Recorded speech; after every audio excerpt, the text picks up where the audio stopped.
Hello, once again, everyone. I'm your host, Ray Shasho. Welcome to another edition of Interviewing the Legends, brought to you by the Rockstar Chronicles Series 1, my book, featuring over 45 intimate conversations with the greatest music legends the world will ever know. It's available now at bookbaby.com and amazon.com.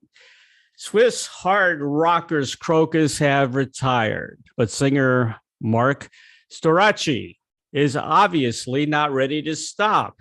And we're all glad about that. As Storace, the now 70-year-old, has his solo debut with Live and Let Live.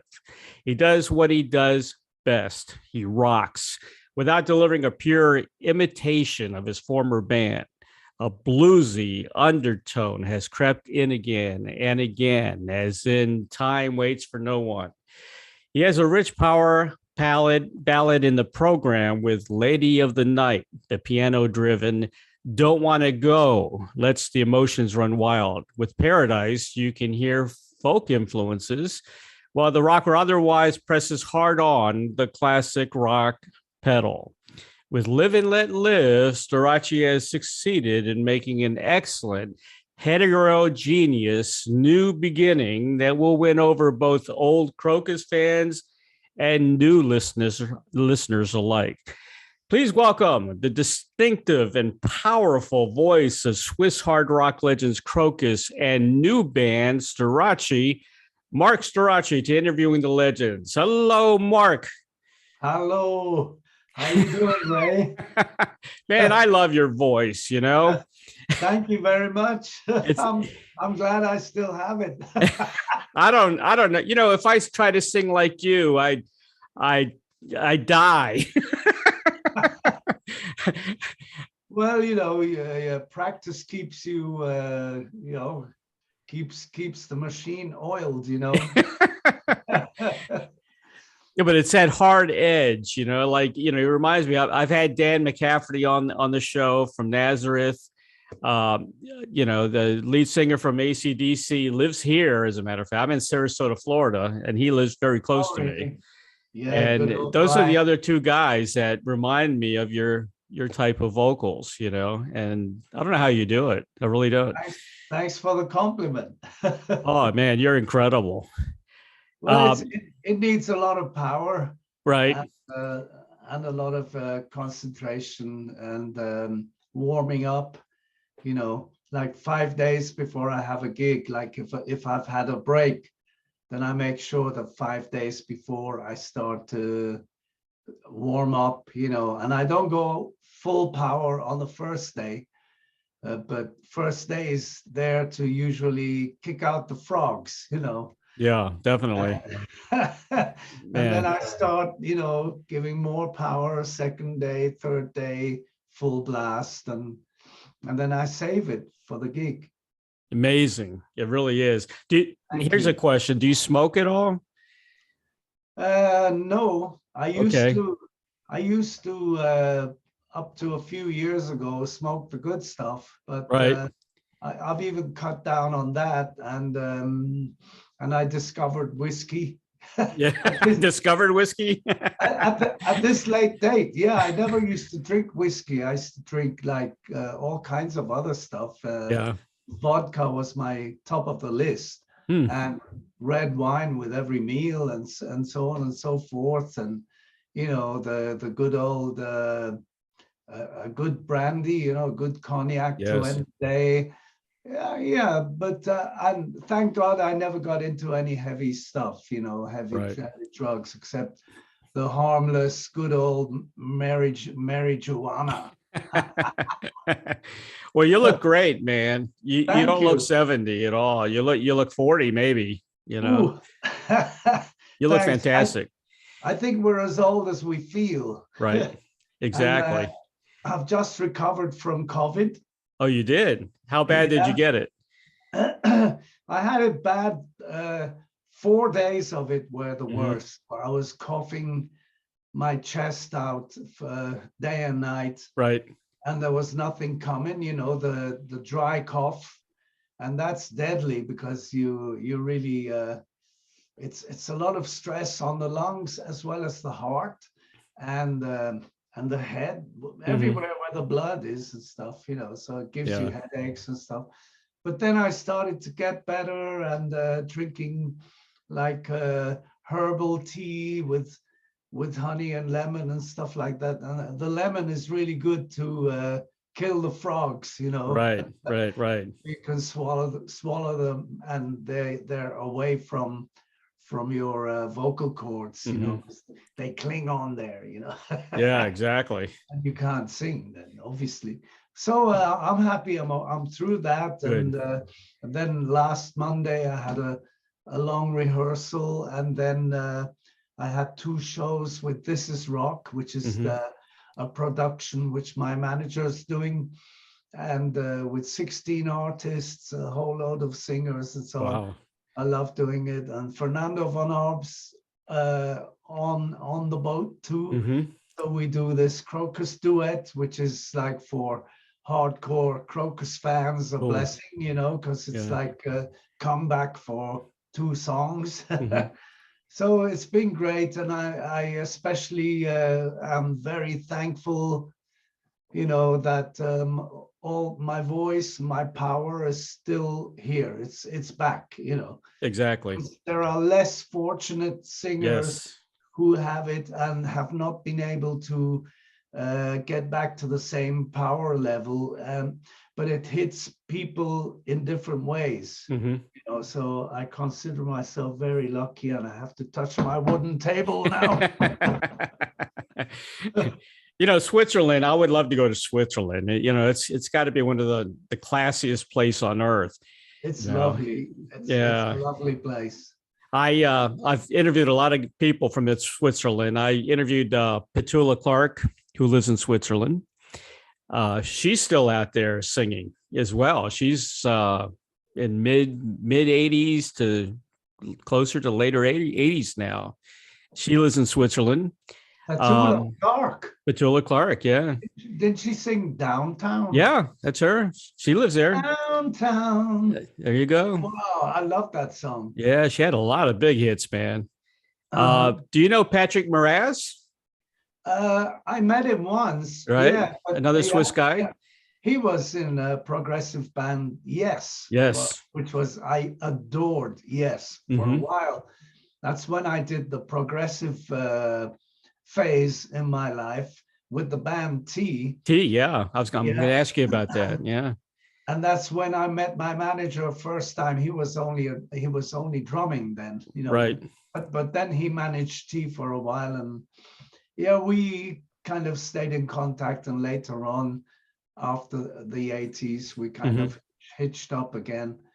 And that was a progressive music. I was really into it. Yes. I discovered, just by chance, and progressive music.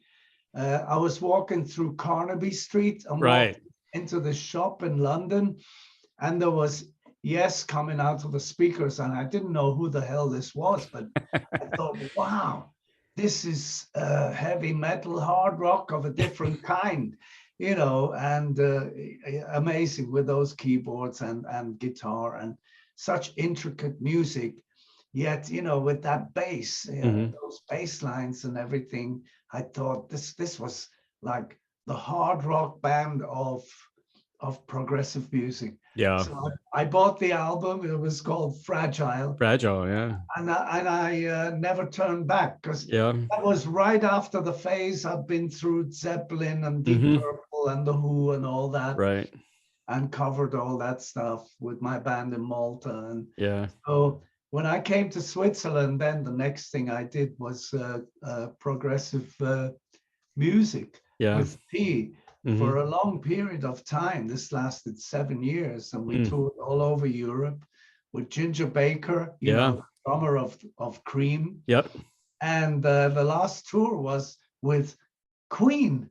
Really? Is that right? Freddie Mercury, Brian May. We did 10 gigs. It was the Sheer Heart Attack tour in Germany.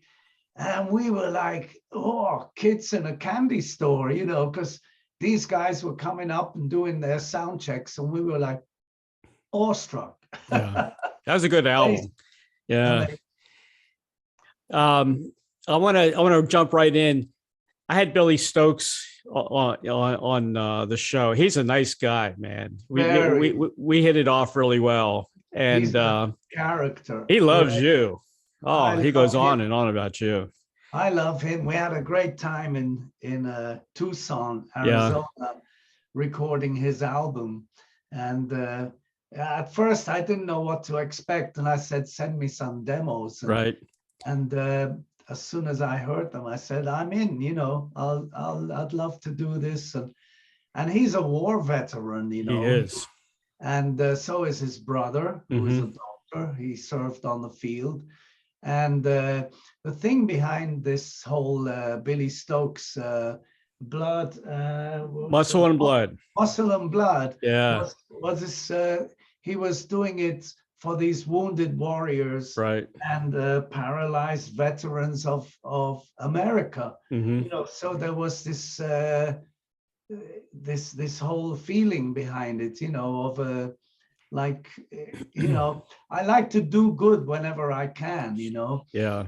And so yeah, there was this great feeling. And then these guitar players jumped in and helped as well, you know. Pat Travers. At Travers. Yeah. Krokus played with Pat Travers. We opened, it was in Chicago. 1980 must have been then, yeah. And then this Les Dudek, Yeah. and Frank Marino, whom we knew well in Europe, that's as well. right.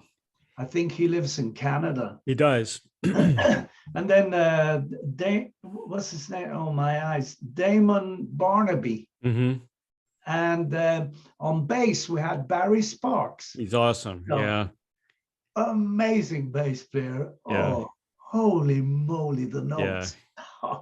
So this was it turned out to be a big thing, you know. Yeah. And the ideas were great, you know. You know, Billy's ideas. So I said, well, we've got to work a bit on keys and stuff, and like file off sandpaper some of the lyrics and stuff, so it fits my vocal. And we were sending stuff to and fro. And then I went over to Arizona and had the time of my life, you know, recording. It was nice. It was really nice. Well, it's a great album. I want to let everybody know Muscle and Blood. It was released in November 2016. Now, I told Billy, it's hard rock euphoria at its very best. I gave it 5 stars. It's like all the great rock bands of the 70s rolled into one. And it's, you know, shades of AC/DC, Nazareth. I mean, it's incredible. It's a great album, and you shine on this album, man. Oh my God!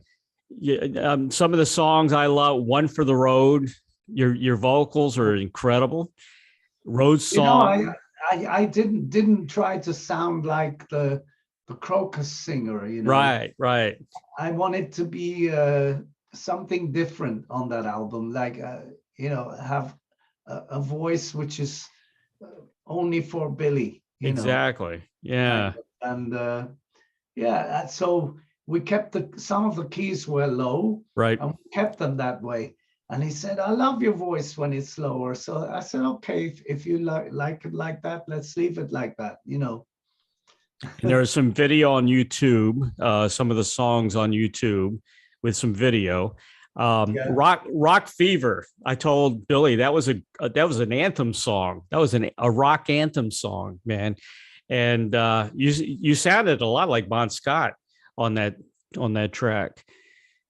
Yeah, well, I keep hearing that over and over. That I sound like Bon Scott on that song and that song, and that one too, and those 2 as well, and those 5, and you know. So, well, you know, I guess, you know, I should be proud, and I do actually take it as a compliment.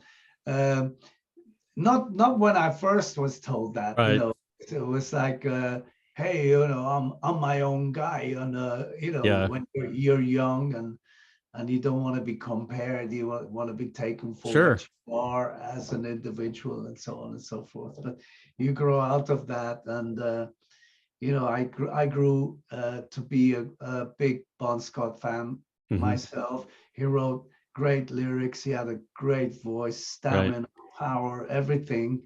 And it's so sad, the story, how it ended up. But and thank God they found a great replacement in Brian Johnson. Yeah. Well, they tried to get you a couple of times. Isn't that right? Not really, no. No? Indirectly, no. They I don't think the band was behind it. There was the CEO of AC/DC was using the same production company in Birmingham, right? Like we were in Switzerland, and the guy was called Steve Dawkes, the CEO, and when he came down to Switzerland with our new light show, he took me on the side and just asked if I'd like to audition for AC/DC. Right. I said I was really happy with my lot with Krokus, and I thought we were going places, which we did. Sure. Nothing compared to what AC/DC achieved, of course. But for me, that's okay. It's okay. Yeah. I did my thing, and I enjoyed. And hey, I'm still alive, and I have a family, and which I'm very proud of. Yep. That situation, and yeah, it's great, and I'm glad that AC/DC are still going. Yeah. And I can't wait to hear a live concert. Yeah. One more time. I think what's keeping Brian going is his car collection. He's really into automobiles, and he always was. Yeah. And I think it's great to have a hobby. Sure. Even if it's just fishing, Sure. It's good to have something besides the music. Otherwise, you can go nuts. Exactly. There's so many hours spent waiting. Yep. Compared to the flash in the pan when you step on stage, and everybody's loving you when you're on stage, and then the lights go down and you're alone in the dressing room. Yeah, that's true. And the next day you feel the aches and pains of your muscles. Same as any sport. Yeah. I compare singing to sports, and luckily my parents played tennis, and my dad played football, and he was a tenor. So there's a lot of inherited stamina in my genes, not the blue genes. but so I guess that's where I'm getting it from, to be doing a solo album at my age, and going out on tour. And I'm working as hard as a new band, Sure. A lot of people know Krokus, but a lot of people don't know the name of the singer in Krokus. That's how it is. That's the reality. But I love what I do, and I don't care if it's 500 people or 5,000 or 50,000. I still enjoy a concert because I love the music. I love the singing. I love the camaraderie of the musicians around me, and every rehearsal is great. Gets me away from the everyday stuff at home. And nowadays I don't go on tour for months on end. It's just maybe a month in Germany or a month in the USA, and I'm doing gigs here now in Switzerland and preparing to do more. And it's great. It's really great that I have the strength and the I'm healthy enough to do it. The stamina, definitely. You need the stamina. Exactly. Speaking of tour dates, May 21st, I think you're with the Scorpions. Is that right? In Zurich? Yeah, I made a note of that. That's been changed. Oh, has it? Yeah, and it's on my new homepage as well. Okay. www.storache.ch. Okay. Not Okay. .com, ch. CH, right. And yeah, it should have been 21st May this year, but it's been postponed to 2023 next year. Really? May 23rd. Okay. So if you're passing by Zurich, drop into the Hallenstadion. Hallen Stadium is the holy ground of rock and roll in Switzerland. You know, it's a 12,000 seater, and it's the last big concert Krokus did in Switzerland, in Europe. Okay. During our farewell tour in 2019, before the world was hit with the pandemic. Exactly. You know. Now, are you still doing a couple of the other dates? I've got you here, Rock the Ring Fest, and I got you here on June 3rd. Is it Kaufmel, or how do you pronounce it? Kaufmel. Kaufmel. Okay. Kaufmel. So if you want to remember that name, think of cough mixture. You know. Cough mixture. Okay. Kaufmel. Kaufmel. It's actually it's the best venue in Solothurn, and Solothurn is the birthplace of Krokus. So I'm really looking forward cool. to play there, because it's like home country, and I'm looking forward to a hot night, you know. Yeah. Yeah, there's more gigs, and there'll be more coming up, and you can check my new homepage, www.storache.ch, and get updated. And then there's another highlight, actually. I have to mention this. Right. Once again, in Rock the Ring Festival, which is also like a 12,000 seats. Not seats, there's no seats. It's a festival. It's one of the best ones in Switzerland. And that's on 18th June. Right. And usually the weather is great then, you know. And I'm going to be playing before Alice Cooper. Oh, you know. Wow. Yeah. Awesome. Yeah. And what's even more exciting for me is knowing that Krokus had we had our only top 40 hit in the USA charts and Billboard with a cover we did of Alice Cooper. It was called School's Out. Right. And so we'll be in the same place on the same day. And who knows, maybe Alice is in a great mood and will invite me to to sing School's Out, do the chorus with him for for the fans. You know, that'll be great. That's always his encore, and I checked it out, and he's still doing that as an encore. Yeah. And it would be great. We even did a video of that, which was playing, you know, on high rotation on MTV back in the 80s. So yeah, it's great. I even already performed with Alice, you know, School's Out in the Hallenstadion when he was on tour with This Is Rock, Rock Meets Classic. Right. This was a big tour going around Europe with a big orchestra, big rock band, and individual singers.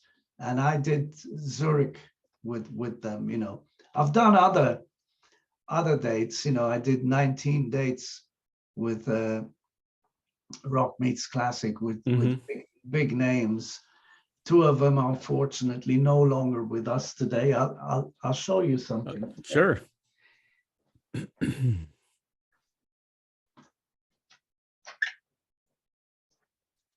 Yeah, unfortunately, Rick Parfitt of Status Quo. Status Quo is no longer with us today. And John Wetton of Asia. Yeah, I love John Wetton. He was awesome, man. King Crimson. King Crimson. Yep. And look at that. Yes, I think yes as well. And amazing guy. You know, I spent most of the time with John Wetton, actually. It was 19 dates all over Germany. That's incredible. What a lineup, huh? That's amazing. And Ian Gillan again, of course. Deep Purple. I've interviewed Ian. He's a nice guy. Very nice guy. And he's got this incredible library of jokes in his head. It's like it's great having a drink with Ian. It's amazing. I don't know if you play golf, but what you need to do is invite Alice to play some golf in Switzerland. That's your in because he's okay. Yeah, I know he plays golf. Yeah, he's good too. but the thing is, does he have the time? I don't play golf, but Rolly, my manager, does. And my manager and drummer and the guy who put This Is Rock on its feet. So that's a good one, actually. I'll tell Rolly about that. Oh yeah, definitely. We'll invite Alice and his wife to the golf club. I was there last night, actually, because we had a band meeting, you know, just preparing ourselves for the next phase. Yep. And it's a nice golf club. Nice one. Yeah. I want to talk about the new album. Okay. Yeah. First of all, your band is incredible. Thank you. Great, powerful band. And what I said about the new solo album, I said it's a hard rocking, humanizing enlightenments from a legendary singer and his incredible new band, 5 stars. That's what I said about the new album, Live and Let Live.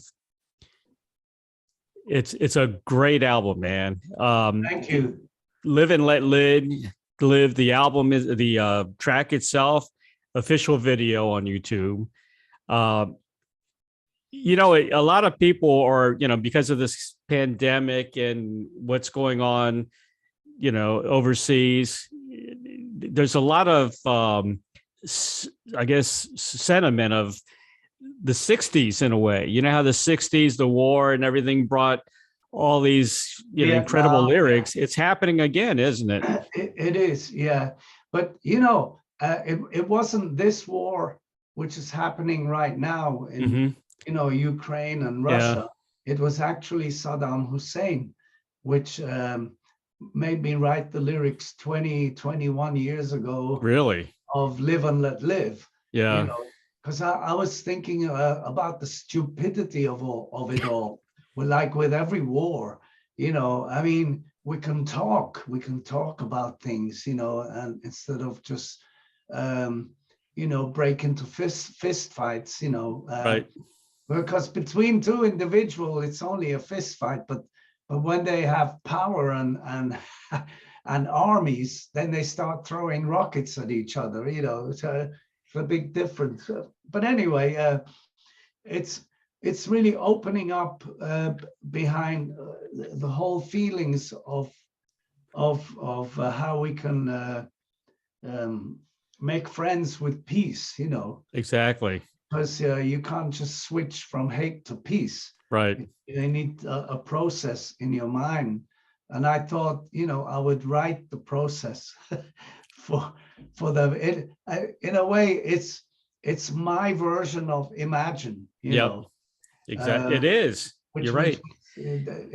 Written in a different way by John Lennon, which was very inspiring. And in fact, it's the main song which is being used, Imagine, I mean, by all people who are protesting mostly, you know, and it makes sense, you know. Yeah, Julian Lennon just did it for the first time. He's saying it. Oh yeah? Yeah. I didn't catch on that. No. Yeah, it's brand new. He just came out with it. I think he did it acoustically. I don't think he used a piano. I think it was acoustically. Okay, yeah. Well, acoustic guitar can sound like a piano sometimes. Right, true. But live and let live, beautiful lyrics. Thank you. Thanks. That's the title song. I love it. Some other tracks. Oh my gosh, Lady of the Night. Let's talk about Lady of the Night. That because my wife's a nurse. She's a retired Okay. nurse. She's been a nurse for 40 years. So that really hit home when I heard that track. Oh, cool. Yeah. Yeah. Actually, I was thinking about Florence Nightingale. Yeah. We were, during lockdown, Mm-hmm. and I was kind of wanted to write about these people whom we don't really see, but they're there. The Lady of the Lamp going from patient to patient at night, Yeah. and these guys who need to have there's a lot of caring needed to keep these people alive. And in the first wave, they were showing some stuff on TV which was like horrendous, Mm-hmm. and they had to turn the people over and stuff, and with this oxygen masks and all the stuff, the pipe that goes in and stuff. And for me, it was like watching a horror film, because I thought, if I get that and they put a pipe through my throat, they're going to damage my vocal cords, and That's right. then it's over, Rover, and Yeah. and I'd rather not be here than not be able to sing. Yeah. Yeah. So anyway, but they deserve so much praise. Yep. And they do it risking their own lives, because you Mm-hmm. can catch the virus, and a lot of them did. And They did. a lot of them died. Yeah. And they only get this little mention at the bottom of a newspaper. That's right. So I thought I'd, give them some praise indirectly. Right. You have to look in between the lines. Good So for you. that's why Yeah. I actually, at the end of the video, I added that little paragraph, Mm-hmm. making it visible what's behind it. I like how you thought about Florence Nightingale with the lantern walk. Yeah, that was cool. Thanks. Yeah, because Lady of the Night. Yeah. Usually that phrase means Lady of the Night, the night workers that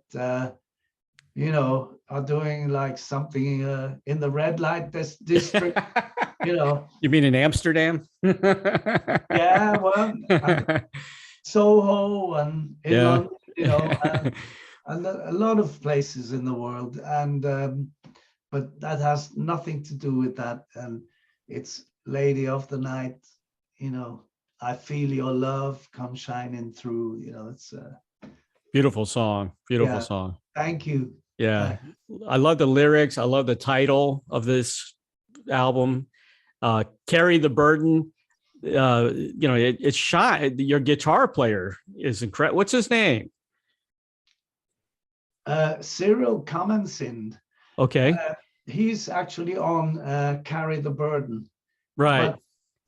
But actually, you see, with the musician side of my band, it's like Okay. it was pandemic time, so I was writing the songs at home, Mm-hmm.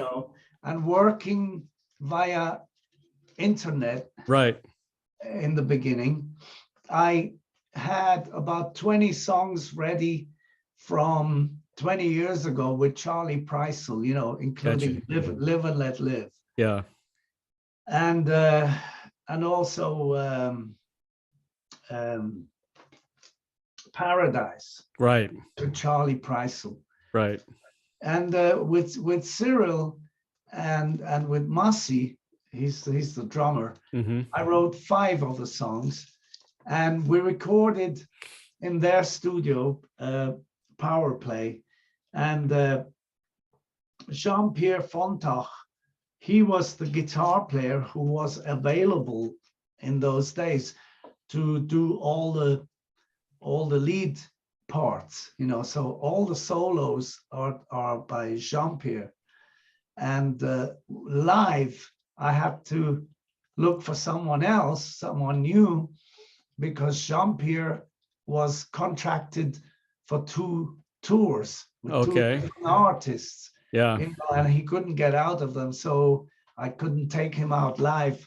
And so I took Turi Art, Vicky, who is incredible guitar player, really nice person, and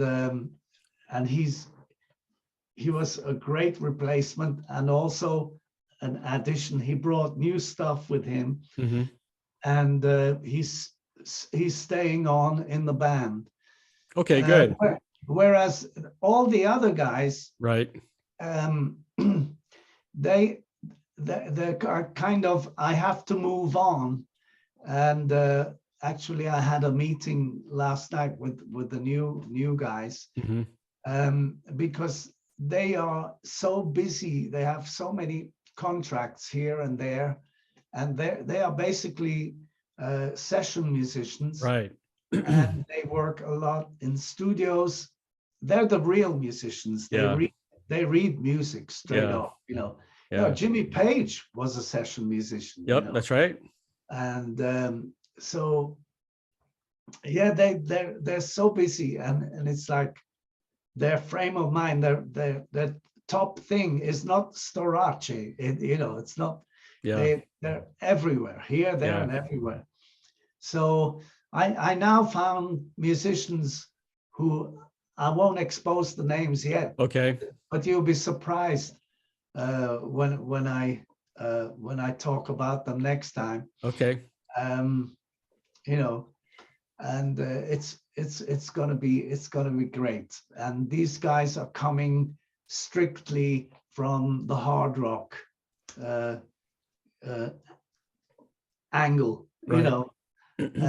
They're not session musicians. They don't read and write music just like me. And, I mean, it's not because of that, not for that reason, but just to say, they're like they fought their way up. And I'm really happy and looking forward to working with them. And the names will be really. They'll be coming soon. It's coming soon. Awesome. Oh my gosh. Can't wait. I can't wait. Some of the other tracks, Broken Wings. Wow. What a beautiful tune that is, huh? Yeah. Amazing. Yeah, now that's from Cyril as well. Beautiful lyrics too. Yeah. I love that riff. That guitar riff is great. Incredible. Isn't that so? It's so Zeppelin-esque. It's so Jimmy Page.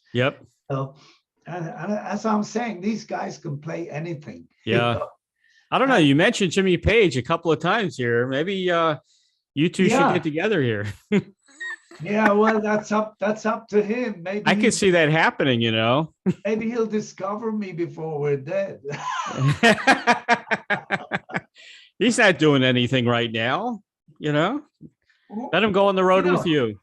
One of the songs, the opening song I sing in This Is Rock is A Whole Lot of Love. I heard you do that.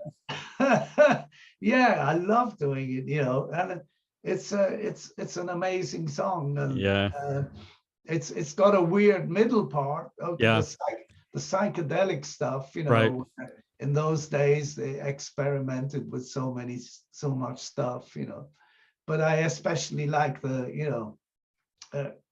I know. It's great. It's a classic. Definitely a classic. And only you can sing it. I think your voice is in better shape than Robert Plant. I can tell you that. I think so. Well, unfortunately, I have to say yes. Because Robert is a big idol of mine. He inspired me like hell. When I was still green behind the ears, Led Zeppelin 2 blew my top off. Amazing. And I never turned back. Led Zeppelin is still top of the pops for Yeah. me. Yeah. And it's not pop. Yeah. Yeah, it's great. No, but I still admire and really respect and appreciate Robert Plant and what he's doing today. Yeah. And he's allowed to do what the hell he likes. You Yeah. know, hey, Yeah. come on, give the guy a break. Yeah. If he doesn't want to do Zepp anymore, maybe it's because he respects those songs so much, Yeah. and he knows he can't go up there Exactly. any longer. He wants to let them be, Yep. you know, and he's moved on. That's great if you can do that. That needs strength. Yeah. You know, it needs yeah, when your voice changes like that, you got to adapt somehow. I just talked to Ian Anderson from Jethro Tull. You know, his voice changed too, but he's adapting. Yeah. He's making his voice come down a little lower. His favorite singer is actually Lou Gramm from Foreigner. He says, I can't, why try to sing like Lou Gramm? I can't do it anymore. So he's adapting, you know, he's adapting now, which is good. Yep. Ian Gillan as well. Him too. He had to adapt. And, him too. You know, Ian Gillan was also one, I tell him this in his face, you know, one of my biggest idols, and also Roger Daltrey. Yeah. I'm free. Wow. See, you still got it, man. You still got it. You haven't lost anything. You're great. I still have to tune down half, you know, but as long as it's half a note, it's okay. And if at the maximum is one note, because otherwise the guitar chords, the strings will start to flap against the fretboard and it sound like shit. Yeah. One of my heroes that I don't think got enough credit was Steve Marriott. And, you know, with the Small Faces were pioneers, man. A lot of people copied the Small Faces, including Zeppelin, you know? Yeah. So, and what a voice that guy had, you know? Yeah. Steve had it amazing. Yeah. And those songs were so original and so, you know, together with the piano, down, down, down, down. Yeah. Really aggressive, explosive, so much. And his voice could take it. He could take it up there. He could, couldn't he? Down here, right up there. Amazing. Yeah. Amazing. I want to hear a cover by you. I want you to do I Don't Need No Doctor, you know, by Humble Pie. I think you can do that song very well. I don't need no doctor. Dan, dan, dan, dan, dan, dan. Remember that? Okay. Yeah. And then there's by UFO, Doctor. Oh, yeah. That's right. Very good, man. I don't need no doctor. I have to look into that. Oh, yeah. The only one that could do it was Beth Hart. And I told Beth, the blues singer, Beth Hart, she nailed it. But I think you can even do a greater job on that tune. Yeah, Beth, is she great? She's good. Amazing. And when you look at her life story, you know, what she went through, and how she came out winning, flying colors, and stands there on stage. Oh, yeah. I think you could collaborate with her as well. You know, he likes to collaborate. They know where I am. Do they? I'll put my feelers out to Jimmy Page, Beth Hart. Who else you want? I'll be there in a New York minute. I know you will. Before I hit the bucket, you know. Here's a cool track on the album. I love this lyric. Don't Want to Go, which is a beautiful tune. She made nightmares fade away. I just love that. That's a beautiful lyric. Thank you. Yeah. Yeah, it's amazing. You know, some lyrics, they just come. Yep. And they flow in there. And it's like, ba, ba, ba, ba, ba, ba. You can't keep up with the words. Yep. Right, you have to write it down. Love that lyric. I was inspired by life. It's amazing, and being a blues song, I had Beth flashing in the background too. Yeah. Thinking about because doing a blues song, it was like for me a little bit stepping out of my bounds. We didn't do too many blues songs with Krokus. We stuck to the hard rock stuff, but and the way it ends, the climax, the end, where it's like you really go to heaven. You got the headphones on, and if you've had a couple of tokes on a spliff, you just fly up there with the angels. I love that. Mark, you can sing anything, man. You can sing anything.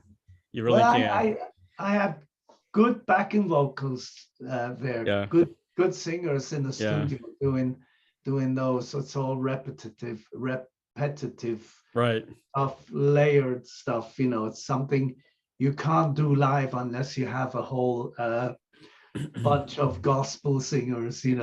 Yeah. And like do that in a church. Yeah. But it really fitted to the mood of a song. Beautiful.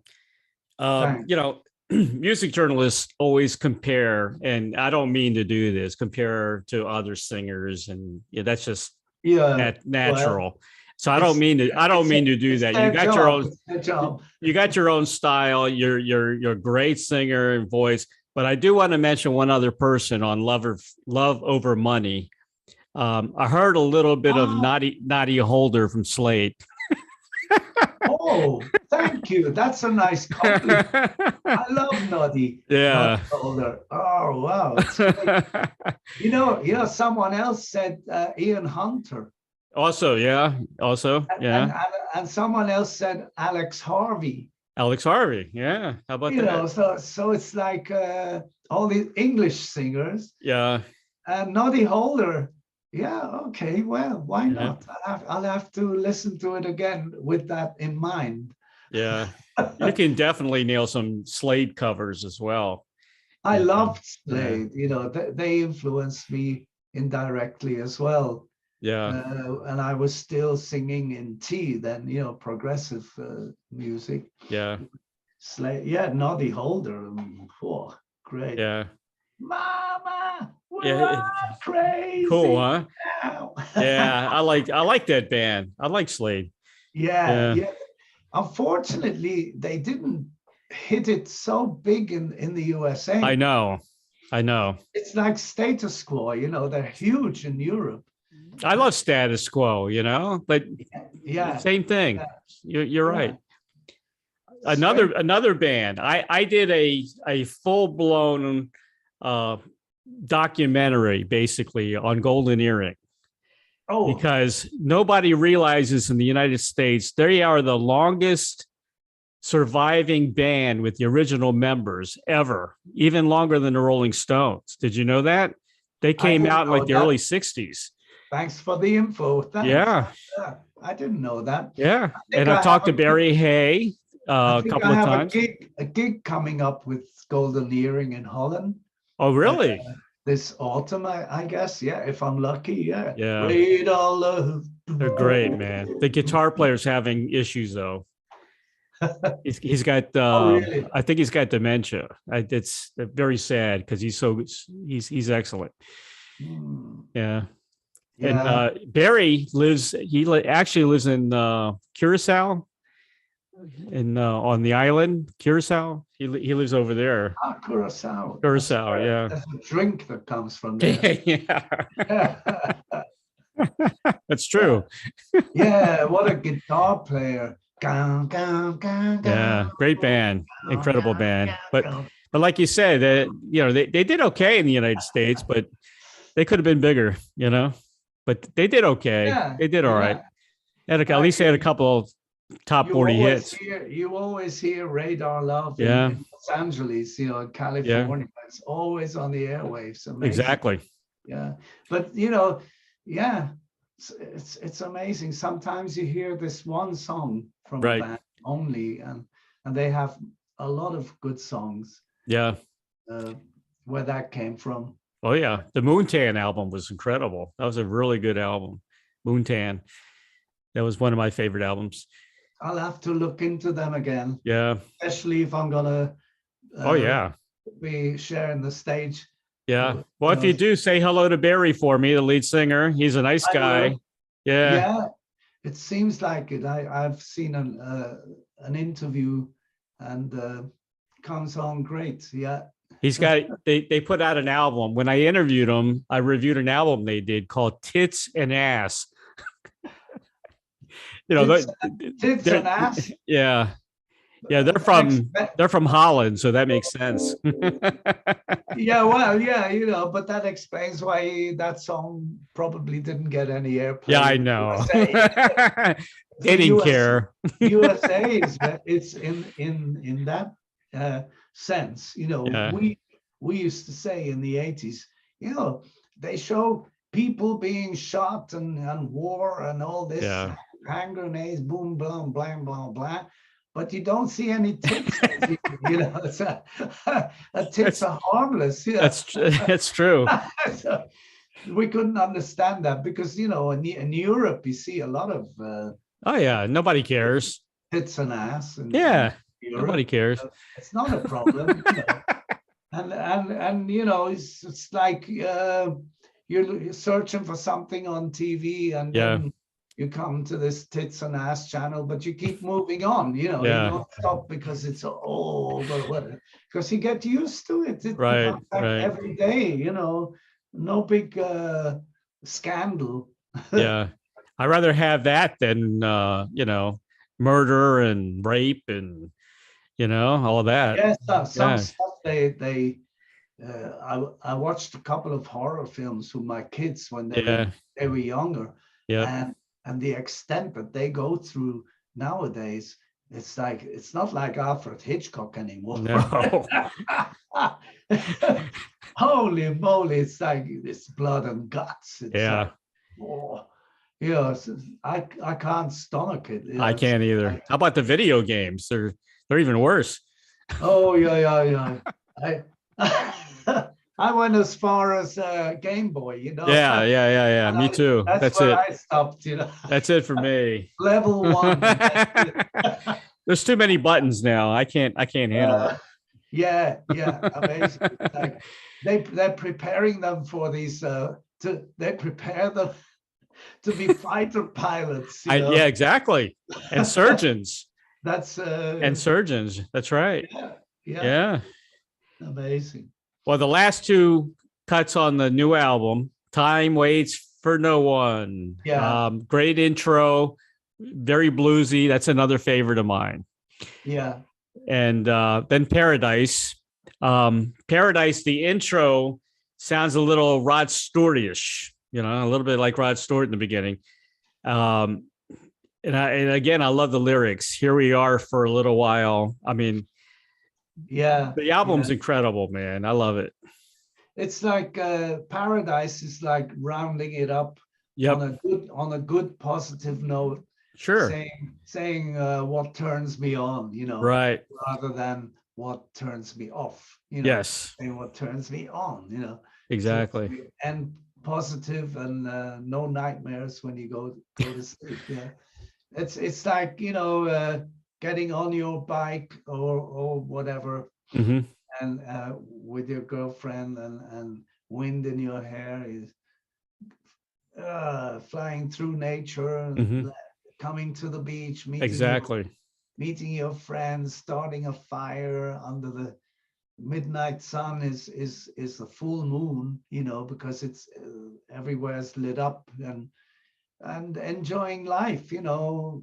They have the barbecue going, you have music, and it's nothing better than that. I grew up on the island of Malta. Exactly. Yeah. In the Mediterranean. So this is what we did, you know, this was the highlight, you know. Yeah. So that's why I wanted to end up with a song like that. And that was written actually with the same guy I wrote Live and Let Live. Right. with 21 years ago, Charlie Preissel. Yeah. And the other composers, one guy is from Newcastle, England, and Oh, we got to know each other through LinkedIn right. on the internet. And right after the last Krokus concert in the Hallenstadion in Zurich in 2019, he wrote to me and said, "Hey, Mark, don't you think it's time you made a solo album now? I have some great ideas for you." I said, and then I like kind of slept over it. And next day I said, "Hey, Adrian, send me some of your ideas. I want to see if we're on the same Sure. wavelength." Yeah. And he plays in a progressive rock band in England called Stockfish. Huh. Have to look him up. His name is Fisher. Yeah. Okay. And the singer's name is Stucky. So Okay. Stucky. Yeah, something I like that. That's the way we say it here in German. Yeah. Anyway, so Adrian Fisher, he sent me these ideas, and I thought, wow, this is emotional stuff. It's he's playing the right chords in the right places, and hitting some strings here, Sure. heartstrings, and then we started communicating. Can you cut this out and put that in, that, and I'm writing lyrics. I have a whole drawer of lyrics piled up, like since years. It's like stuff, leftovers, and whatever, wild ideas and bits and pieces, and some whole stuff, and pull that and put stuff together. And Lady of the Night came that way. I love that. I love that tune. I love it. Yeah, it's amazing. It just came, it just, these songs just kind of appeared. And I had about 30 songs in the end to choose from. Really? So that I couldn't do it alone.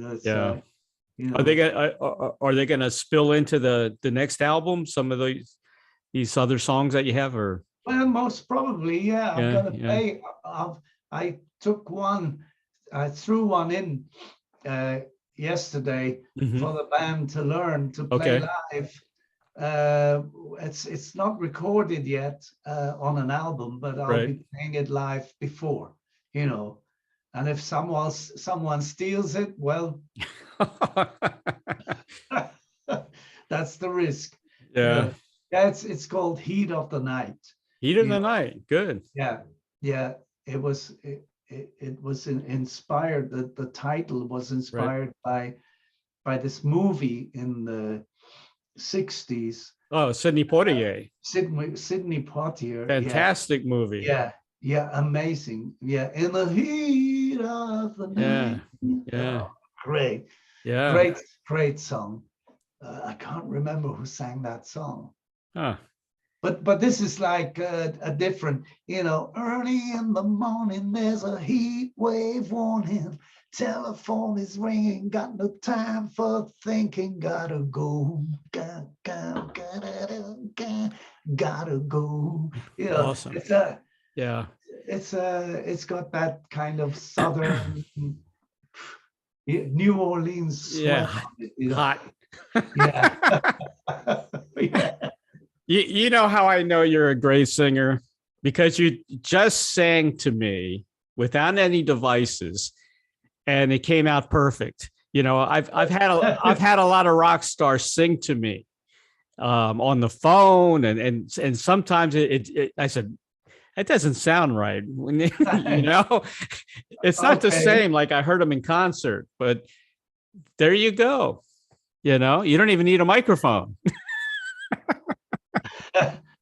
Well, if you want to get some background on how I grew up in a musical family. Right. That helps. My mom played classical piano. Oh, wow. So like Beethoven, Chopin. Really? Wow. Liszt and Wagner. Beautiful. Mozart and that stuff. And she played while she was pregnant with all of, we were 6 kids, you know. Yeah, yeah. And everyone got the chance to listen to her playing whilst in the womb. And it's proof that a fetus can pick up the sounds outside. So here we all were learning the notes, you know, and a piano is, you know, if you play it well, it's in tune, you know. Yeah. So it's kind of, my father being a tenor, so they fell in love because they had things in common. This was one of them, you know, music. And right. So what did your dad sing? What kind of music? Did he sing opera or church music? Okay, gospel. Yeah. Yeah, in Latin. In Latin. Whoa, that's tough. Yeah. I knew some of the stuff back then because I used to take me, I was 4 years old. Yeah. Up there and in the back of the church where the big church organ is, you know.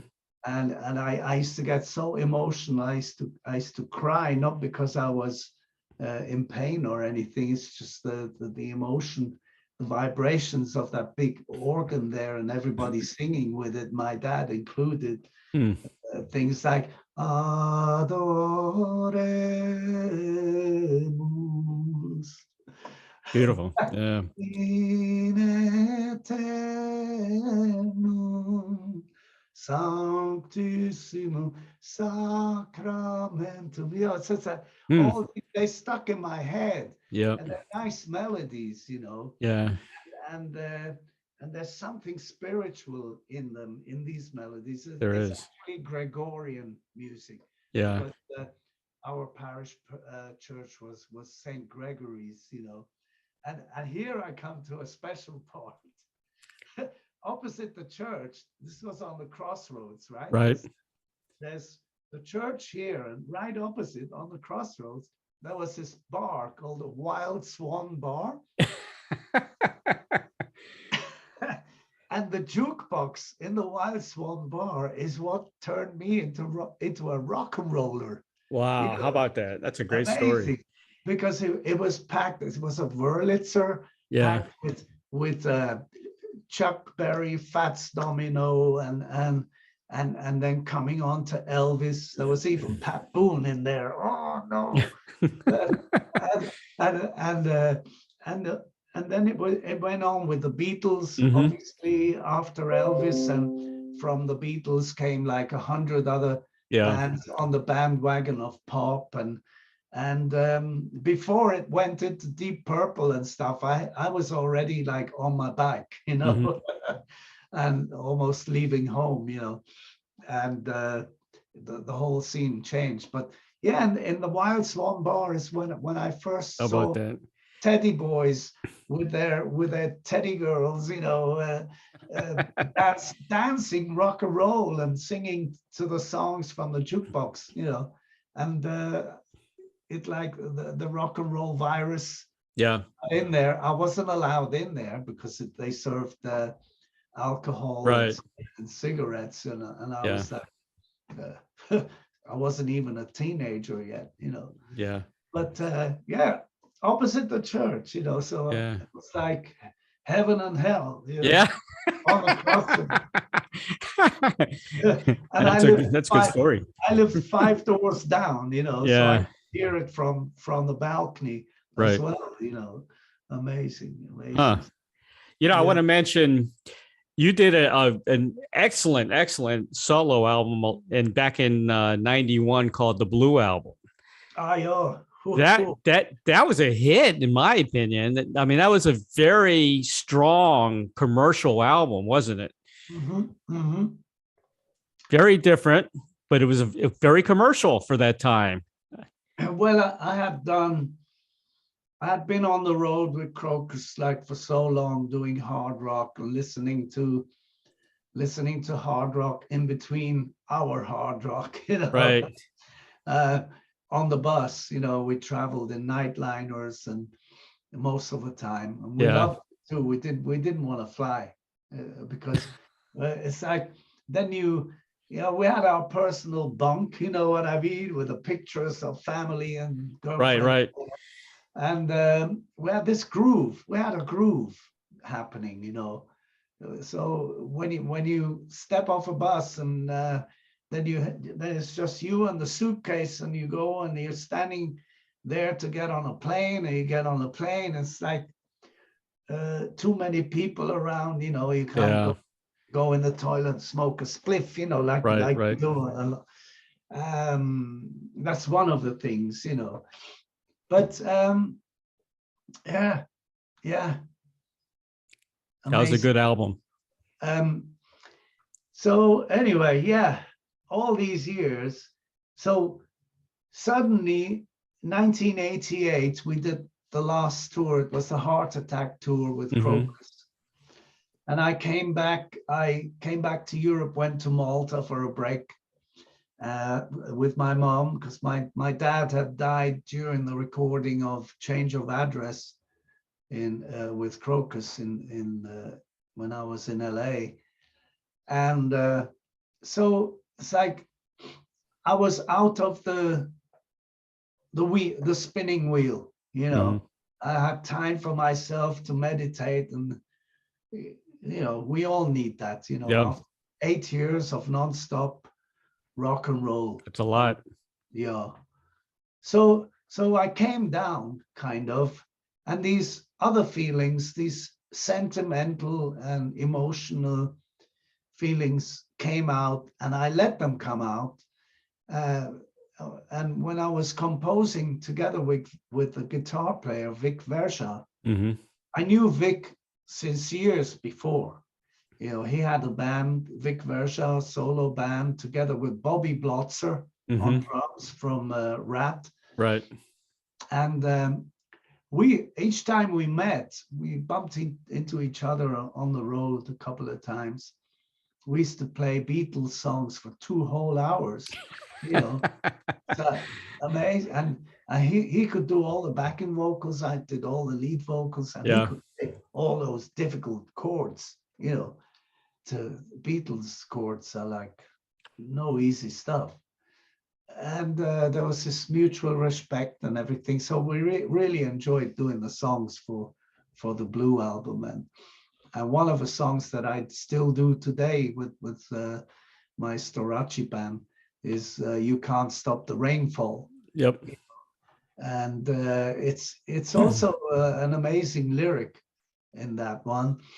And these songs, you know, they sound so simple. Most of the album sounds very simple and transparent.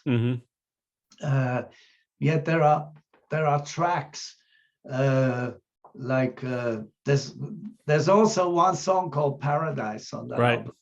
Like the chorus builds up and builds up and builds up, and that's a lot of sandwiching of vocals, which I did most of, you know.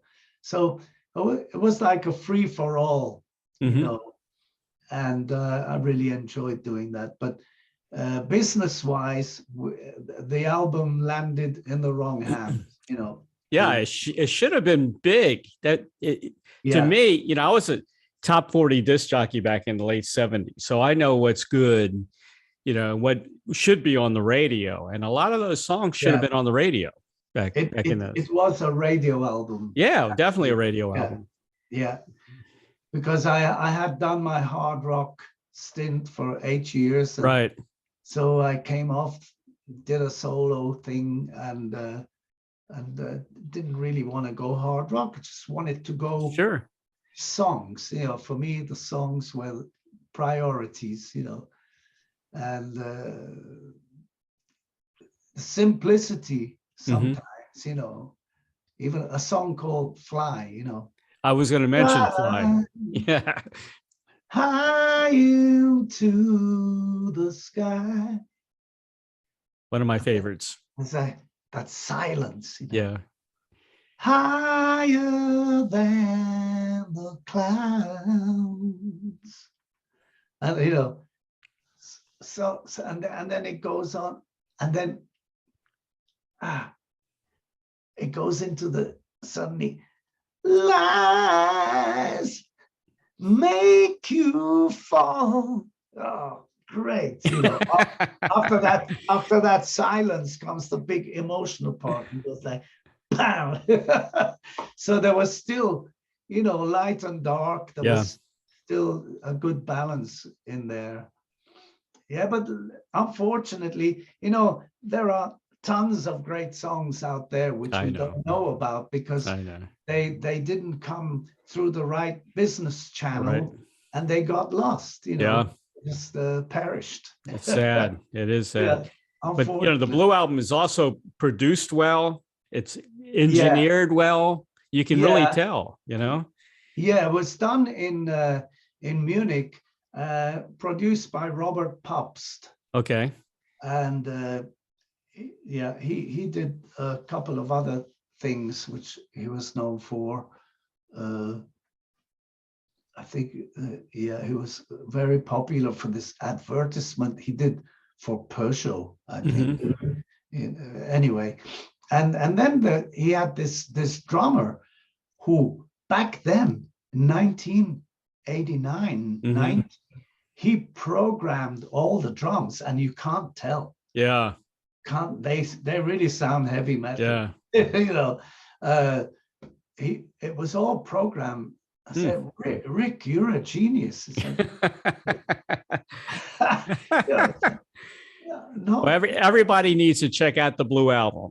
I'm sure it's available on Amazon. There are songs on YouTube you can check out. My favorites are Fly, You Can't Stop the Rainfall, I Don't Want to Hear, Still Like the First Time. But what a job you do on When a Man Loves a Woman. Oh, thank you. Percy Sledge. Oh, my gosh. Yeah. Nice job, man. I love it. And you know for who I sang that song?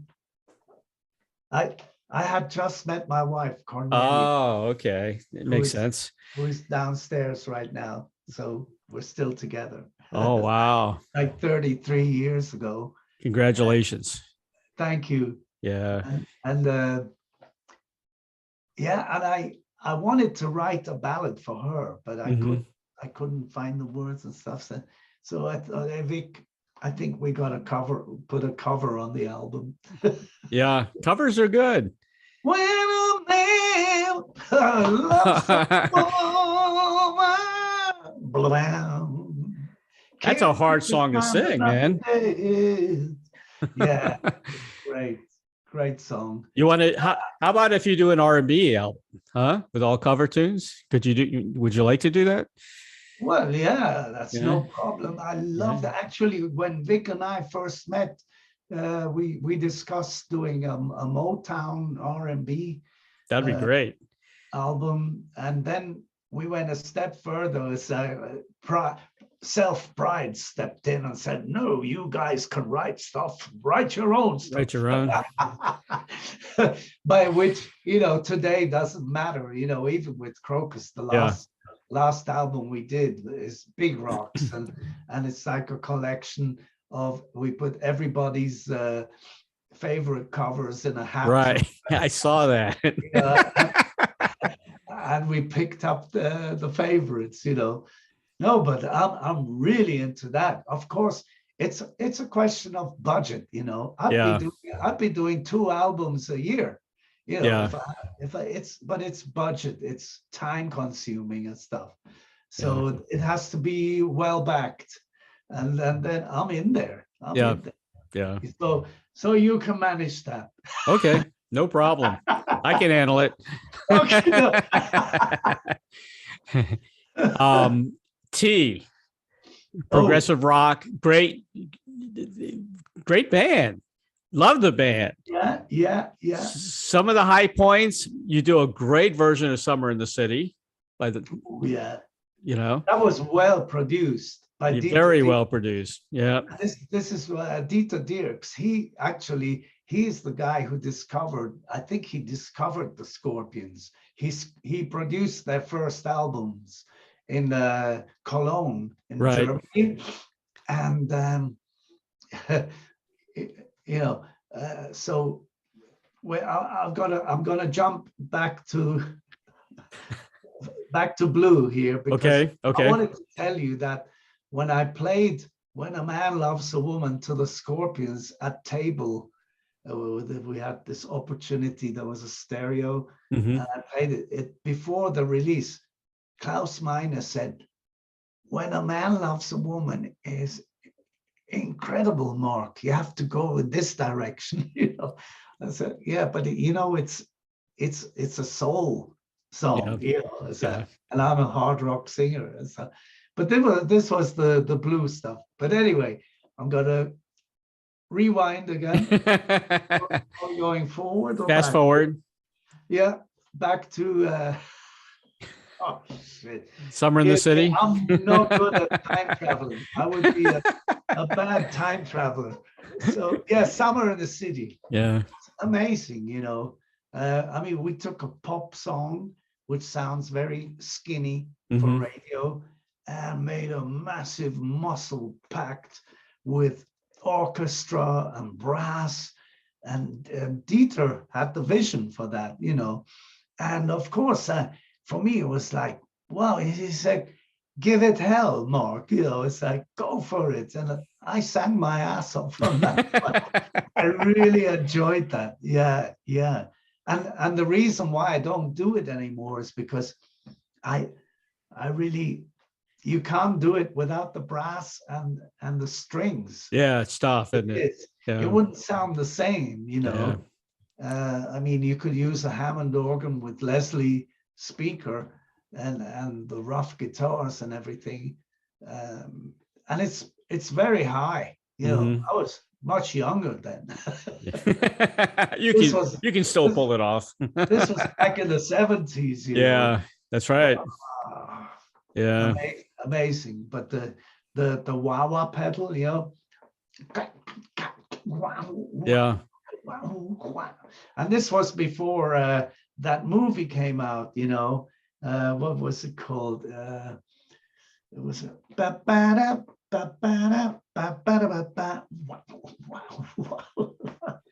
with the wah-wah. Oh shit. A movie or a TV show? A movie. A movie? The Black Mafia. Oh, Shaft? Shaft. Yeah, exactly. Yeah. Richard Roundtree. Isaac Hayes. I love that movie. Yeah. Must watch it again. Yeah. And the guitar going.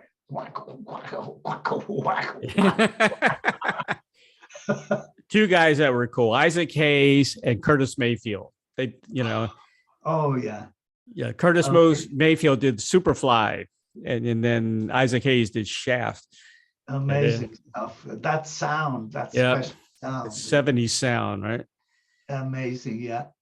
Another good song by T I loved was Through Scarlet. Okay. That was a good track as well. Really good song.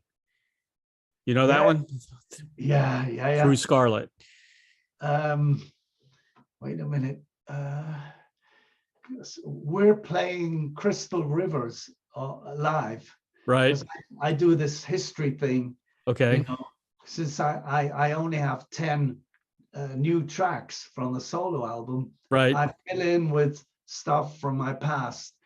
So I go through the band in London, and I go through T and a couple of Krokus songs, which were never played that much, but I love the songs, and I know thousands of people out there love those songs. Oh yeah. So sorry, where were we? I don't know. I'll bring up a different topic of T. You guys were going to do a reunion tour, right? And something happened. I think one of your bandmates got arrested or something like that.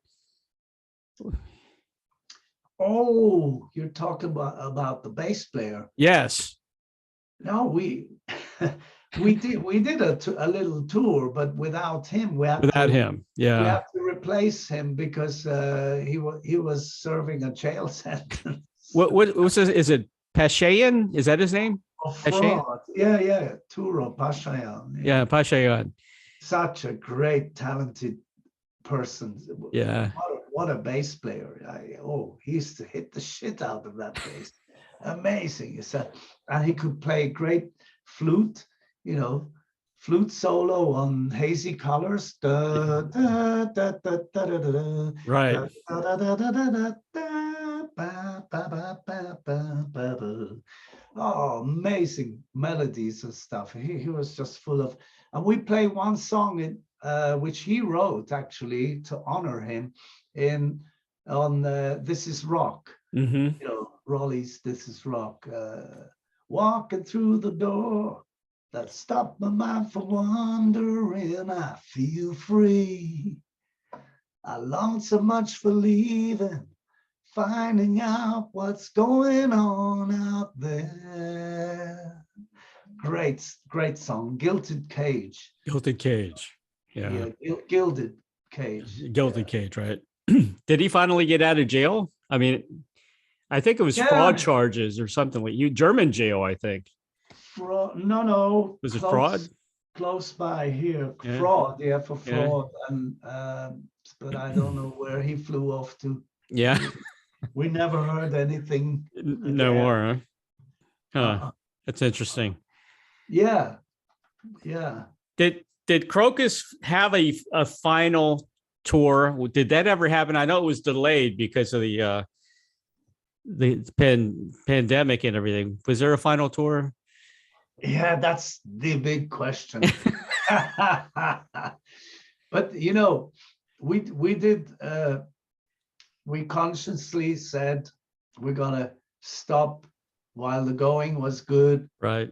While the band level is kick-ass and we're all standing and delivering and end on a good note. Yeah. So 2019 December we played the Hallenstadion in Zurich, and after that we played Monsters of Rock cruise, and then came the pandemic. Right. So we had all these dates, in England together with Saxon, and we had dates in Canada, we had dates in the USA, and also Mexico. And the whole pandemic went on for 2 years, so what do? You can't hold on to them, Yeah. So we let everything go, and I was like, okay, that was it. Bye, and and in the meantime, I worked on my stuff, because I get too restless at home doing nothing. Oh yeah. And which was great, and I'm so happy. I've had great reviews, and the band is great, and I'm doing my thing, enjoying rehearsals, enjoying gigs, and and so we still have gigs that we owe. Krokus still owes gigs. Fans bought tickets and so on and so forth. So recently, like this is a couple of weeks ago, I got together with Fernando and Chris, and we were saying, like, it's shit how we can't let COVID kick our ass, kind of, It's like we didn't like the end, how it had to end. Right. How we were forced to say we can't come, Yeah. And no, COVID said no.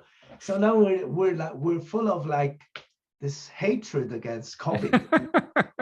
And so we got to hit back by maybe doing something, again, So we left it at that. Okay, let's leave it. We're talking too much. Okay, we're dreaming again. No. I said, we're not dreaming, we're just, if we decide, I'm all in, I'm in there, Sure.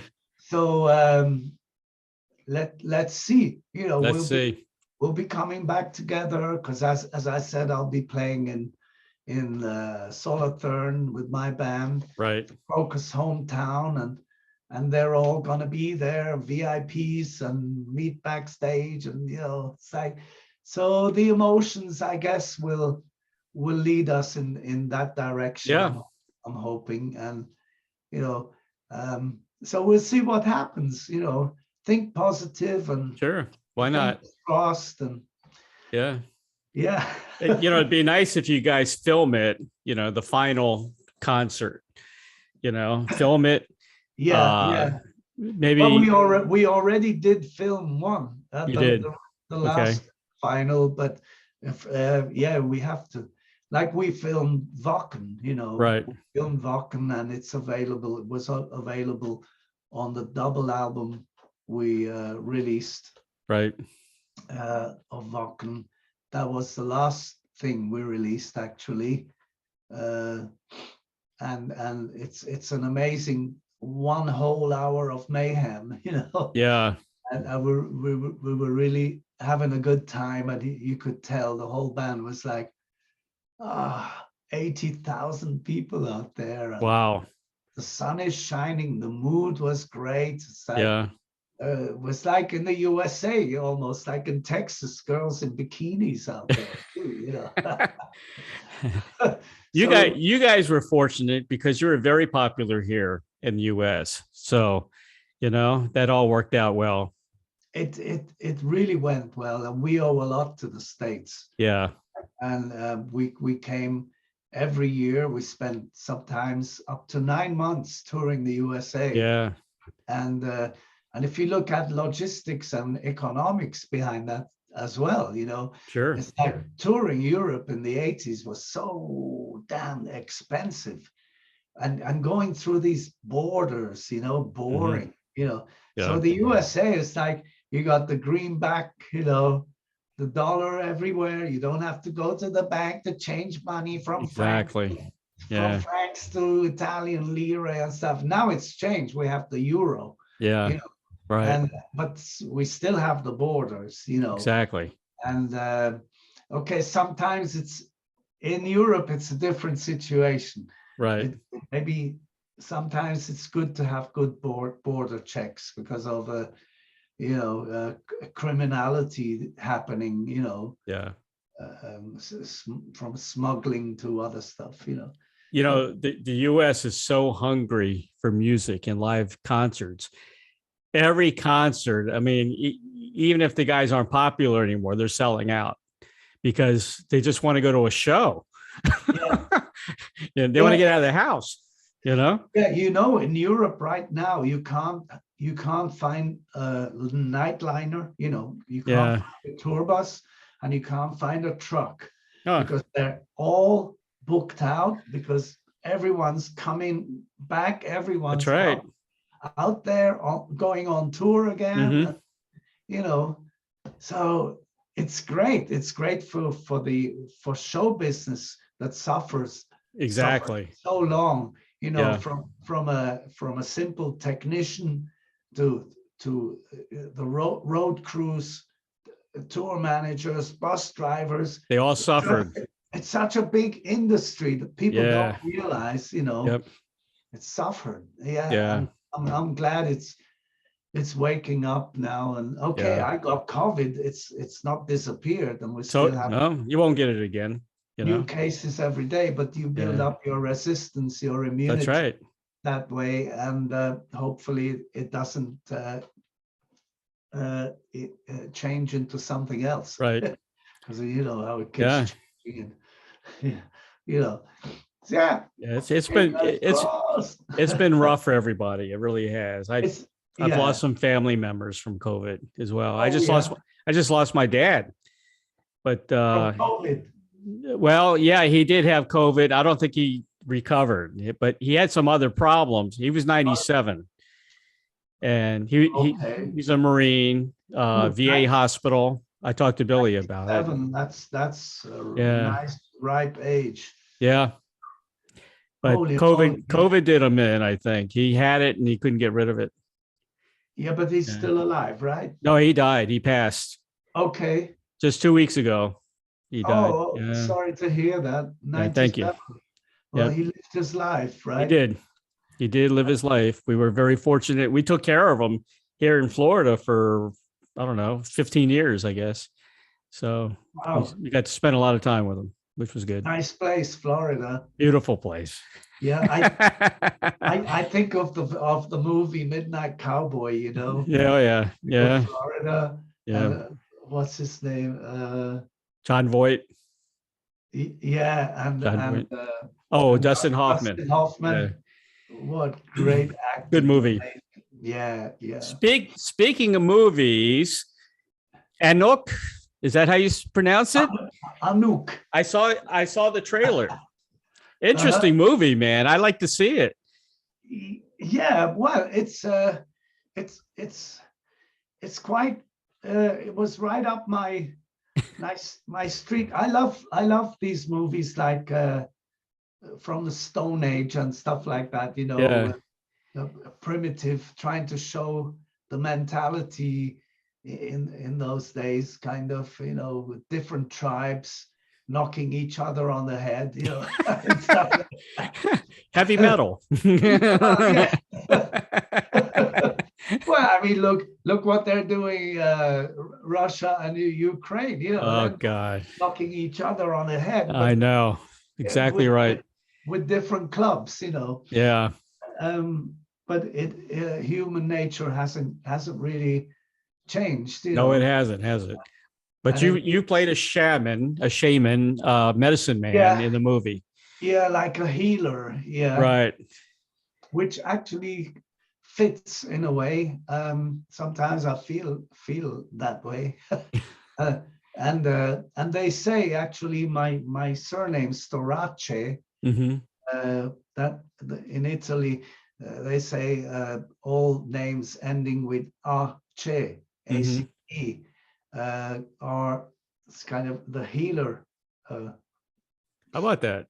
Whatever part, you know. So there's Liberace, Versace, Storace. They have something to do with healers and from the south of Italy. So, but I have not explored this. I haven't even Googled it. Nothing. It's been told, but deep inside, I know that I feel I love doing good. You know, being helpful and so on, and sometimes not putting myself first the whole time. You know. Well, Yes, the movie's very interesting. It's a Swiss-German film. Yeah. Came out in 2006. Doro's in it, the heavy metal singer. She used to play in Warlock, I think, the band Warlock. Yeah, exactly. And they came out with an ANUK 2. They didn't ask you to play in that one? Well, I was busy at the time. I couldn't do it. But then what they did, he said he's gonna take the part which they filmed before, right, and then put it in like it's a dream. Okay. You know? Like so it's like a flashback on me and see me climb the mountain, you know, and sitting up there. Because I climbed the mountain with a bleeding gash on my side and died up there, you know. So yeah. Very cool. Is it Luke Gasser? Is that how you pronounce it? Luke Gasser. Luke Gasser. Gasser. Yeah. Okay. Very nice guy, very, very intellectual, and he's a doer, you know, and it's not the first movie he's done, and he tackles different subjects, you know, so he's quite flexible in his mind, you know, but when he does, he goes pretty deep, you know. Right. Even when you're having conversation with him, it's always a deep conversation with Luke, you know. And he's also a singer, a rock singer, right? Has his own band, you know, records CDs, and he does all this fun stuff. Yeah. Well, now I got to rate you as an actor. I only saw the trailer, so I'm gonna get the movie. Oh, thank you. I gotta find it.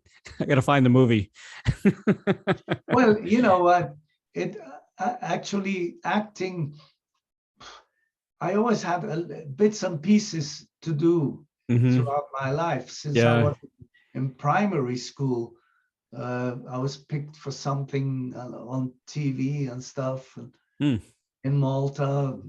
Then later on, this guy made a movie where I was picked for a little part with my best friend, who was like the main actor in that new movie, and we were like 14 years old, you know. So it's instilled in you. Plus the singing I was doing. Sure. So it's like there's no fear of standing up and singing a song Yeah. for 100 people. That helps with acting, I think. Exactly. Cameras and stuff. And then came the movies, the videos, which I did. Started with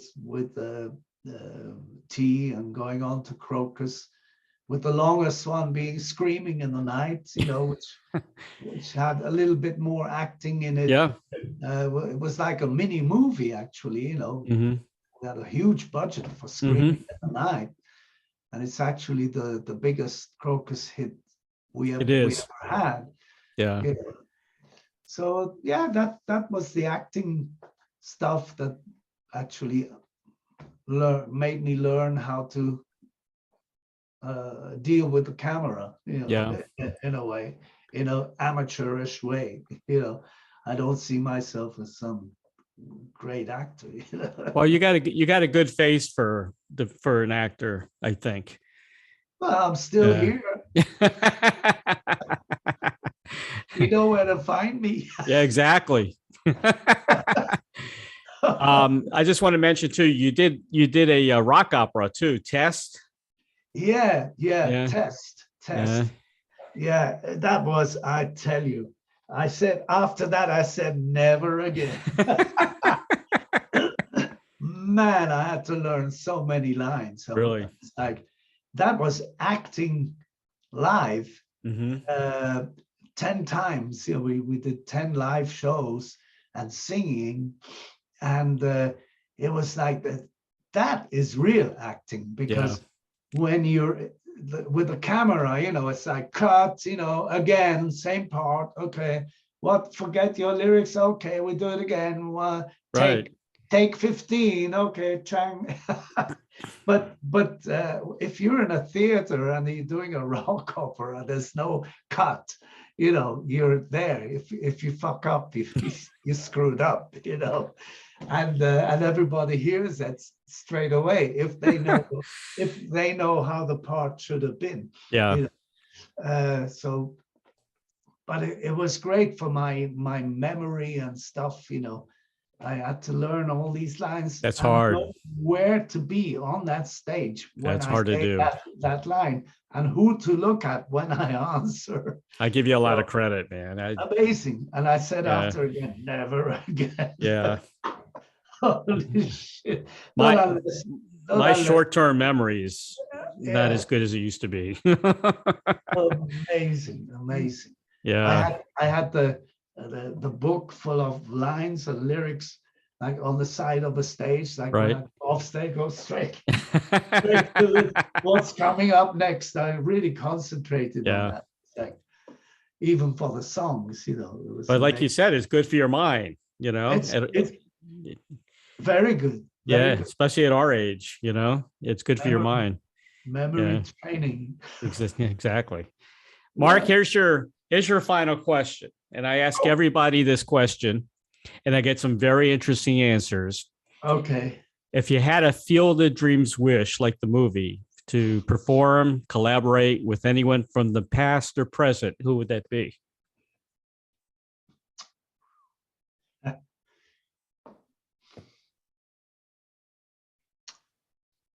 Act with, collaborate, sing with a band, guitarist, bass player. It could be Mozart, it could be Beethoven. Mozart was a great movie. He was the first rock and roller. Yeah. Amazing.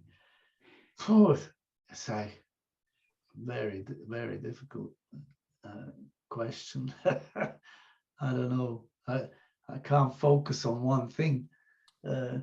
You can name a few people. You know, I get answers like Jimi Hendrix, of course, Paul McCartney.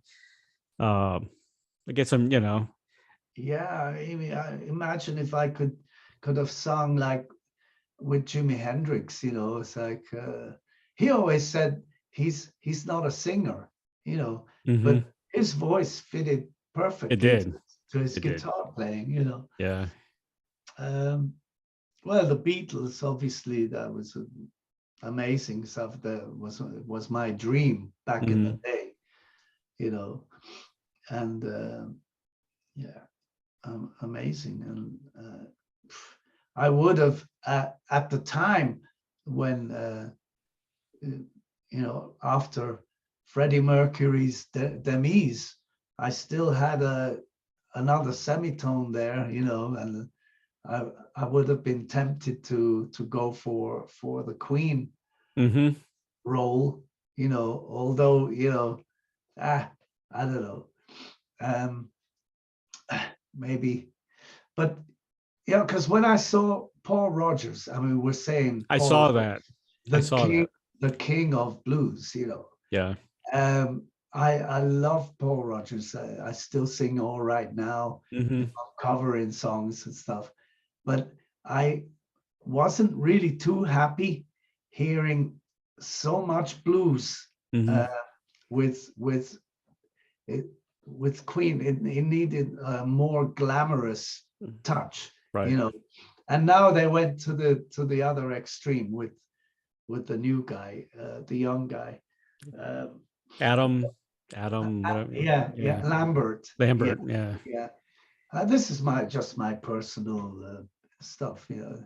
But and at that point in time, this was over 10 years ago, you know. Yeah. I thought, I would have liked to have a bash. You know? Well, maybe it's time for a switch. I'm going to make a note to contact Brian May. Yeah, in the meantime, time's gone by. You know? I know. Have to tune down a little bit. Well, you could have fit right in with Jimmy Page and done all the Led Zeppelin tunes. Well, and Zeppelin would be right up my street. Yeah. AC/DC, of course. I mean. Yeah, AC/DC. Yeah. The Bon Scott stuff. I'll be honest. I wouldn't want to try Brian Johnson because I would really screw up whatever's left in here. You know, it's like really giving it, trashing the vocal cords. For me, that's what. Yeah. I don't know how he does it either. I don't know how he does it, but God bless him. It's amazing. Yeah. Who else? I don't know. There's so much. As I said, I even love singing, you know, R&B, soul, stuff like that. Well, you can do it all. You can do it all. And so much. But I'm searching still now, as you can see from my album. Trying to find new frontiers for me to go. Sure. And there's a few songs which I didn't use, which I know I can have a bash at. You know, sometimes you don't use a song not because it isn't good. It's because you have when I was searching for the songs for the album, I thought there's so many. I want to give some variety, you know. I don't want every song to sound the same. A bit of this, a bit of that, and keep the hard rock in there. Add a little bit more blues. And singers love to sing ballads, so I'll put two in there instead of one. You know? and I've still got more where that came from, you know. So we'll see. It depends on so much. Logistics, economics. Sure. You could even revive some of the tracks from the Blue album and bring them back with a different. To speak to the publisher first. Yeah, I know. Yeah, you know, see who's going to pay for the recording. Exactly. Yeah. Because, you know, some people they just sign a deal and let everyone else do the work. And they wait with the open hand, you know. Yep. Go work. Exactly. You know, so there's that thing that comes into it, which kind of blocks things happening sometimes, you know. Well, we got a lot to look forward to. There's no business like show business. I know. No. Yeah, that's the other part of it. Well, Yeah, the yeah, business side yeah, kind of takes over too much. It just took it over, music. The guys that promoted music, radio, it used to be about people that really love the music, yeah, now it's all business. It's too yeah, much business involved, yeah. unfortunately. Oh Yeah, well, there's still some good people out there, there though. is. You got to find them. Got to find them. Yeah, I'm still yeah, here. I'm still here. yeah. I'm here too. I'm here too. Mark, thank you, man, for being on the show today. It's been a pleasure.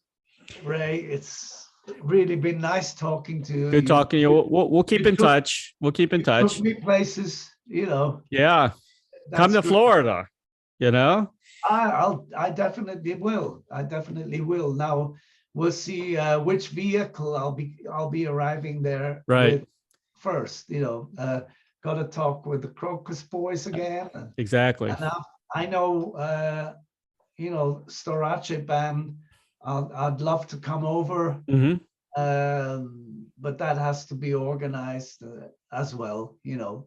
Things have to be worked on. I know. And fingers crossed. Fingers crossed. Love to come back. And Yep.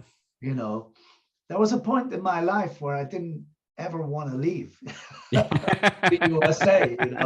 I thought it's so much. This is like music grows out of trees here. Yeah. Well, you can have a second home here, here in Florida, we got what we call the snowbirds. And we have a lot of people from the UK here that live here, half of the year, and then they go back. Yeah, So, yeah. Maybe, Well, that's an idea. yeah. Maybe a nice home by the beach. I was in Orlando with my wife and kids. We went to Disney World. You went to Disney? And they did the whole thing, Epcot Center and That's Universal. Fun. And in Orlando, we have recorded Krokus's biggest album, Headhunter, with Screaming in the Night and Headhunter and Night Wolf and Russian Winter. And so it was like, yeah, let's go there, and the kids will love it. They Sure love it. And it would be nice to return. Yep. Yeah. Need to come back.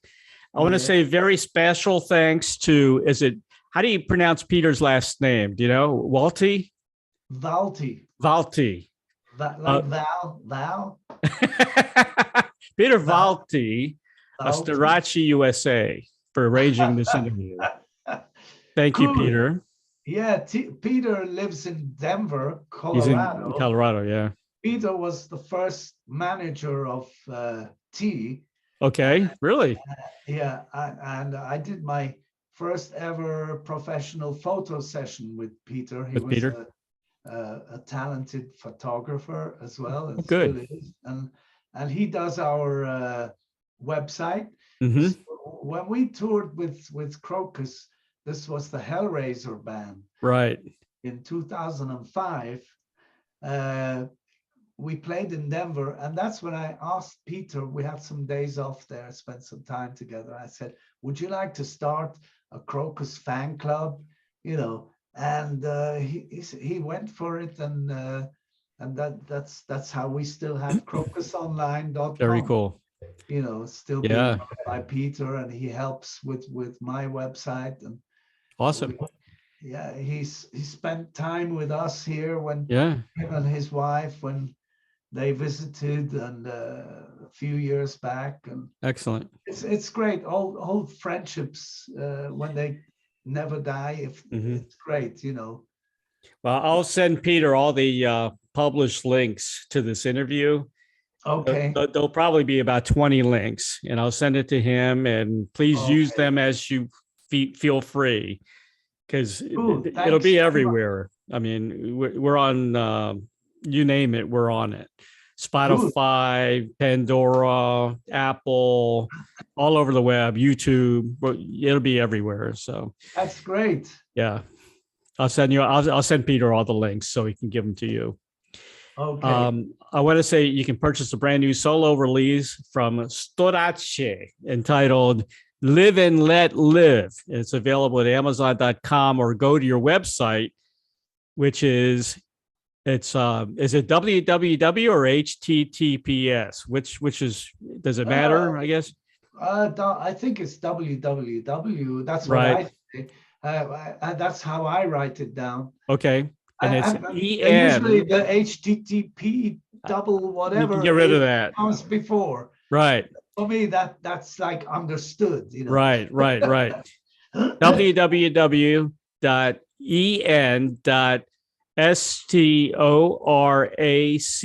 www.en.storace.ch. That's your official Exactly. website. Yeah, CH, because that means Confederation Helvetique, Okay, gotcha. which means Switzerland, you know. In Switzerland. But Instead you're of also on Facebook yeah. and Instagram. You can also go to Krokus Online, the official site of Krokus. Yes. Krokus is on Facebook as well. And there we have it. I hope we got everything in. We got it all. That's great. It's thanks a lot for the great interview and for helping spread the word. And I hope we can meet in person Me in too. Florida. Yep. And yeah. We'll have a beer together or a glass of wine. Yeah. Go out for dinner. There you go. Thank you, Great. Mark. Thank you so much, man. Thank you, Ray. All Take the care, best. brother. All right. All the best. You too. Take care. Bye-bye. Okie doke. Bye-bye.